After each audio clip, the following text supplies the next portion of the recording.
Nous allons parler des tableaux et des graphiques.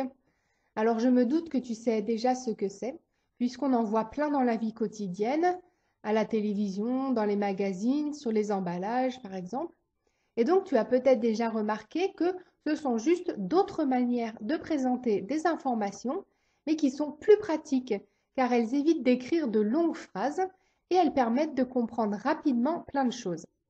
Par exemple, si on voit un long texte comme ça, alors, il faut prendre du temps pour le lire, le comprendre. C'est long et fastidieux.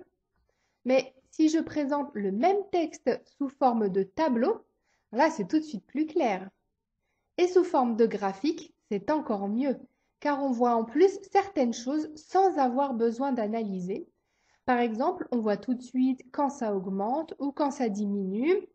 Ici, à quelle heure il y a le plus de monde, etc. Par exemple, dans le cas d'une fête foraine. Alors, tu vois que sur un graphique, il faut toujours écrire de quoi on parle, sinon on ne peut pas comprendre de quoi il s'agit. Donc ici, on indique bien que de gauche à droite, ce sont les heures dans une journée.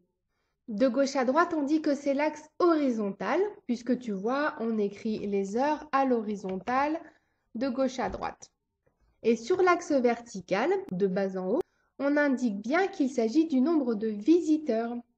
On indique donc en hauteur le nombre de visiteurs qu'il y a eu, et ce pour chaque heure. Et ensuite, on peut relier tous les points pour se rendre compte si ça monte, si ça descend, s'il y a des sommets, des creux, etc. Et on appelle cela une courbe, car comme tu le vois, cela peut aller tout droit, mais aussi faire des zigzags, donc être courbe. À quelle heure y a-t-il eu le plus de visiteurs?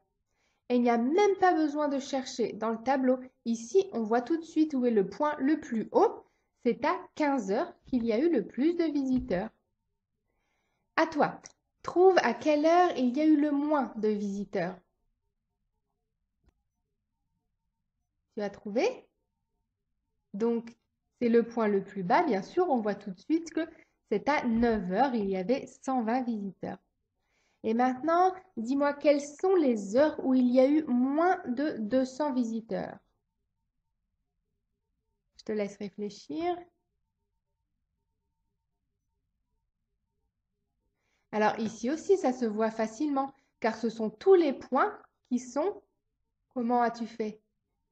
Probablement tu as regardé la barre des 200 et on regarde tous les points qui sont en dessous de la barre des 200.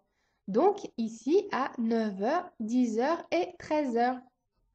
Maintenant, il y a une autre manière de représenter les nombres, c'est sous forme de barres. Alors les barres, on s'en sert plutôt lorsque l'on ne peut pas relier les points entre eux parce qu'il n'y a pas d'ordre. Dans cet exemple, on a imaginé une classe et on a compté combien d'élèves avaient un chien, un chat, un autre type d'animal ou rien du tout. Sur l'axe horizontal, c'est le type d'animal et sur l'axe vertical, le nombre d'élèves qui ont cet animal. Je vais te parler d'un dernier graphique qui est rigolo, c'est celui qu'on appelle le camembert, car c'est en fait un disque dans lequel on indique le nombre de chaque chose. Cela sert donc à repérer s'il y a des parts plus grandes que d'autres, à se rendre compte des proportions. Mais tu vois, on aurait pu aussi le montrer sous forme de barre ou d'histogramme. Là aussi, on peut bien comparer les nombres entre eux.